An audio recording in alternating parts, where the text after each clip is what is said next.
Would you like to be somebody who understands what mind and body dissociation is? Then listen to this entire video where I explain how the mind and body can disconnect and how that actually produces suffering, whether it is in the body or the mind.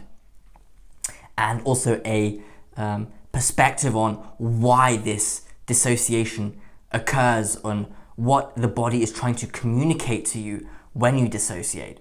So before we get into this video, please give it a thumbs up and subscribe to my channel if you'd like to learn more about self-development, dating, Jungian psychology, and how to reduce suffering in life. Let's get into it. Now, I think whatever makes the mind and body dissociate, that makes you suffer, both in the means of bodily or mental pain.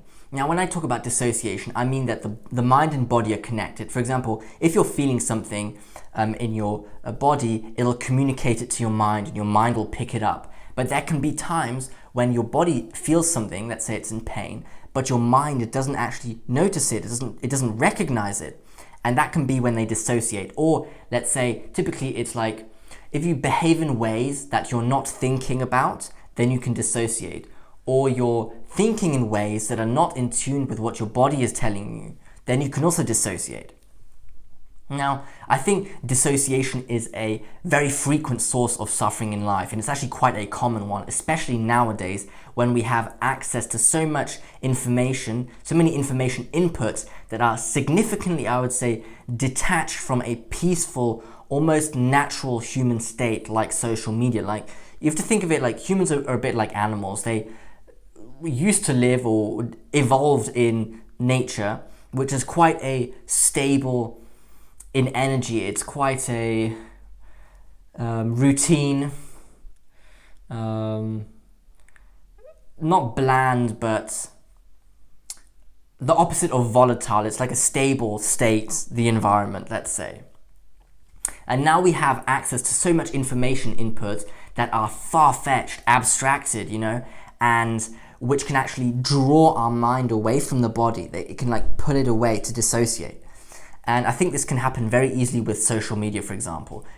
Social media is really a revolutionary innovation in that it's strange to be able to see what others are doing 24/7. And it's also an enormous innovation because you only see a marginal piece of people's lives, which is really, it's quite strange, and you only really get to see their highlights, and that's very important. Now, in some sense, this is also a dissociation from the truth, because the truth is a combination of both good and bad times, that's life. And in a sense, it's a dissociation because also with the mind and the body, that would be the truth, in that your mind and body are connected, that they are sort of one network within themselves, and that's sort of the truth. And now with the social media idea, you depart from the truth, and that you only see a marginal aspect of the truth and not the entire truth.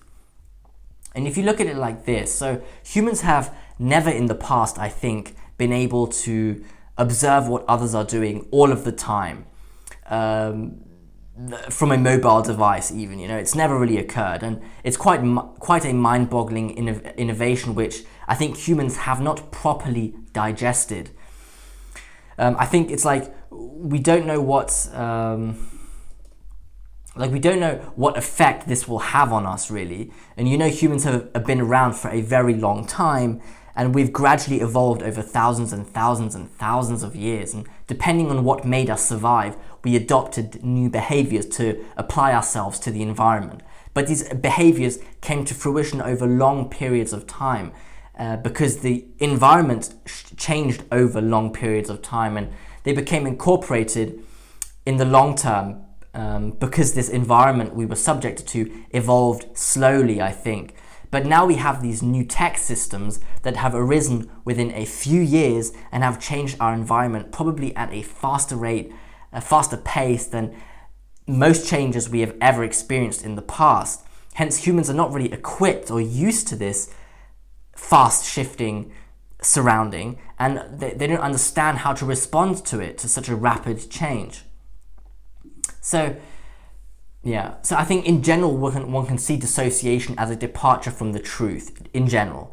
And in this case, people have a proclivity to get depressed from excessive social media usage, which is backed by science, by research, because these people can get depressed because they compare their own lives to a distorted version of other people's lives.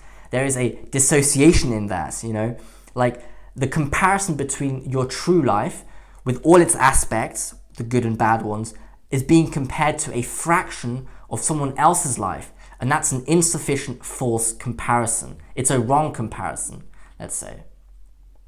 Now, let's continue. So, you are human, you are an individual being. You have idiosyncratic aspects about yourself, and so does everyone else. When you depart from the individual side of yourself, then you suffer, I think. When you give up your authentic self too much, then negative side effects arise.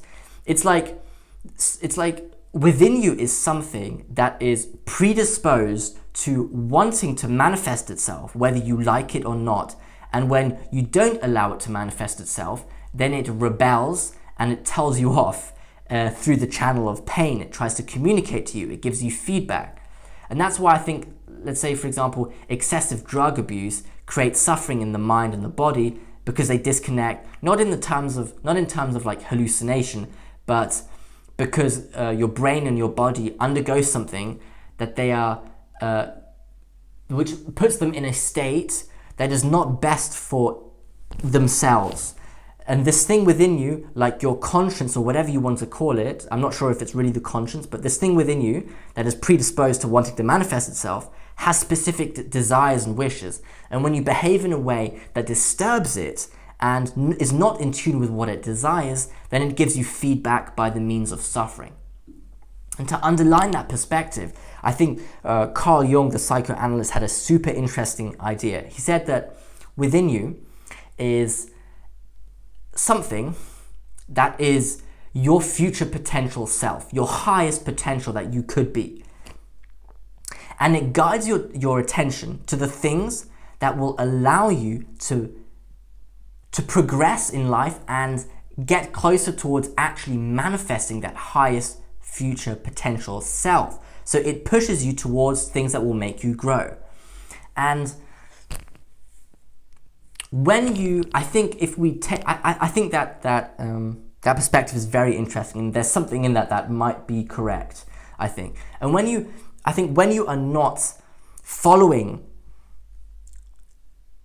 the future self within you and how it directs your attention, if you're not following that, the guidance of it, you're not allowing that the stages of your highest potential self to manifest itself, then it'll give feedback to you, and then it will make you suffer. And I think that might be a key cause or explanation for the whole dissociation thing, that there's a part of you that is the truth and that is real about yourself. It's something individual about you, and it wants to develop and evolve within your lifetime, within your lifespan. And when you're not following its guidance, then it will give feedback to you in the form of suffering, because suffering is like a symptom. It's a symptom of of a problem, that something's not right, and it's trying to tell you, hold on, what are you doing? Something's not right. Like, so you need to change something about yourself. Something's not good. And that's just simply like an instinct that occurs, and it's just a feedback mechanism. So it's not really a problem in itself, the suffering, but it's actually a symptom of something. Yeah. So in conclusion, the mind and body are one network. They are they're not necessarily one thing, but they are in tune. Naturally, they would be in tune with one another. And when they depart from one another, because the mind starts thinking things that the body isn't feeling, or the body, like you start behaving in a way that you're not thinking, that you haven't really thought through and is not really a part of who you are, then the mind and body depart and detach, they dissociate, and I think you suffer then in either bodily or mental pain, or both. And this can happen very easily with social media, because you are absorbing information that is omitting the truth of what it is trying to communicate to you, which is how other people are living. They're trying to, the social media is trying to communicate the lives of other people, but they are omitting a significant part of the lives of other people. Hence, within that is also dissociated, that is distorted. And when you absorb that, you're comparing it with your own life, and then there's a dissociation within yourself, or within the comparison, let's say, because it's a insufficient comparison, and that can lead to depression then within your own mind. And Jung had this idea, Carl Jung, that there's a part of you that is your highest potential self within you that tries to direct your behavior and your mind to those things that will help you develop and actually manifest that highest potential self. And when you do not follow that guidance, or you actually go in the opposite direction, like you take steps away from achieving it, then like psychopathologies arise, and your mind and body will communicate to you that you're not going in the right direction, and it's like a symptom then of a problem that is present. So please leave a comment below whether you can relate to this idea, what you think, whether you think it is a viable idea that we have this potential, this highest potential self within us that actually guides our attention to the things that will help us manifest that potential in our lifespan, whether you think that is a viable idea or not, whether you have experienced that or not. Because, you know, it's quite strange how we are attracted, our attention is attracted to some specific things that really make us lose track of time when we are engaged in it, and there are some things we couldn't care less about, and we can't really focus on because it's just not interesting to us. So I hope you enjoyed this video. Please give it a thumbs up and subscribe to my channel if you'd like to learn more about self-development, dating, Jungian psychology, and how to reduce suffering in life. Thank you for listening.